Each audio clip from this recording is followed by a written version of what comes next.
Добър вечер. Почитувани, потикнати от скорешното отваряне на новата детска градинка по селото Богородица, повод за днешният наш прес е състоянието на детските градинки в община Гевгелия.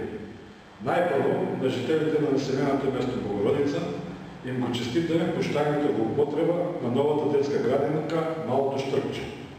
Истовременно, я користим ова прилика, за да му кажем на почитуваният градоначалник да не ги користи ваквите настани за саморекламиране, во стилот на изпълнението още едно дадено ветрување, бидејќи како одговорен за извършување на општинскиот бюджет, не направи ништо спектакуларно, освен што со парите од сите нас реализира определена инвестиција предвидена во бюджетот за 2014 година.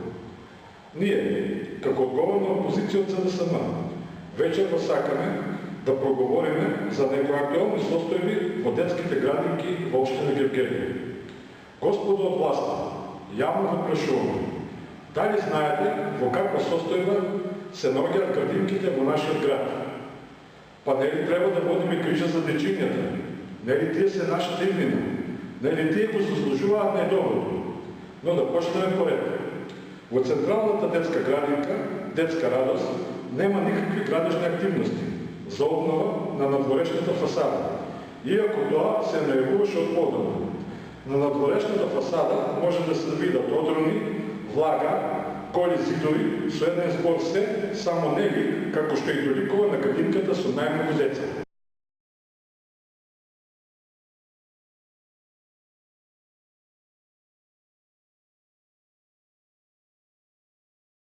Второ, во детската градинка со джоглеви се сумневаме дека постојат елементарни услови за престој на нашите деца.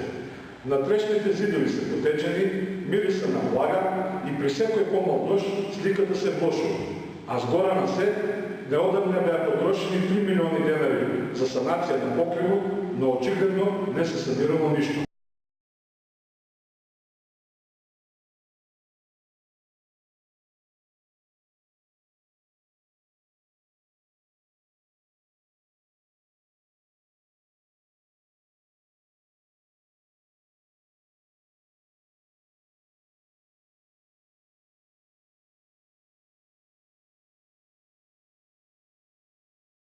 Трето, за детската градинка цветови нема да трошиме зборови.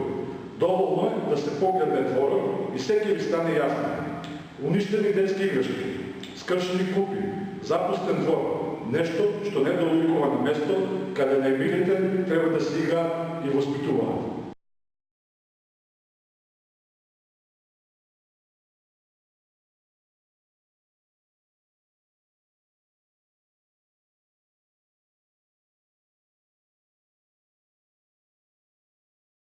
Господо од власта, убаво е да се отварят нови објекти, да го носите министерот, да се сликате со него и фалите, но што е со постојаните објекти?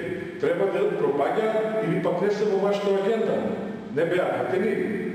А за нивно одржување трошите општински пари. Отварајќи ја веб страната на Бюрото за јавни набавки, се гледа дека сте потрошиле и не баш мал износ на пари за одржување на постојаните објекти и тоа. За тековно одржување на згради, период 2009-2014 година, склучени договори во износ од 878-281 дена.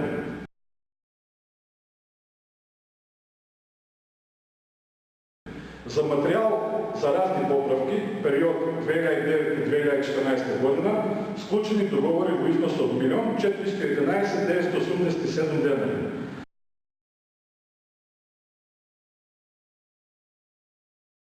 За материјали за АОП, период 2009-2014 година, склучени договори во износ од 1 419 595 дена.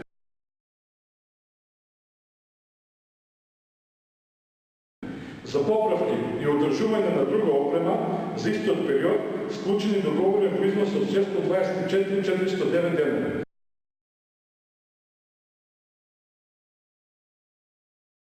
Значи за 5 години потрошени са 4 милиона 334 272 денари или около 70.500 евра пари од сите нас за денес објектите да бидат се освен место каде нашите најмили треба да се воспитуваат. Ако сте одговорна власт, како што сакате да се прикажете во јавноста, ние од СДСМ јавно ви прашуваме. Ке понесе ли некој одговорност за ово? За ваквата лоша состојба во детските градинки? Ке понесе или не? На крај, ке се вратиме пак на почетокот на настана, на населеното место Богородица.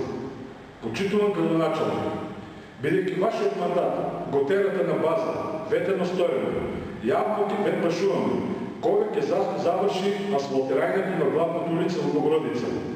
На свеланите, освен нова градинка, им треба и асфалтирани улици.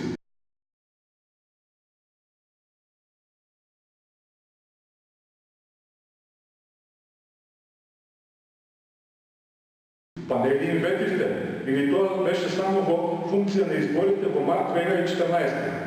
Донесовте бајак, го ископовте патот и тргнавте по гласови. Завршија изборите, а од асфалтирањето нема ништо. Ветено, неисполнето. Но минатата недела знаеме дека бевте на маки. Ви доаѓа министерот Спасов за да ја отворите заедно новата градинка, а патот низ кој треба заедно да поминете раскопан. Наеднаш досетка.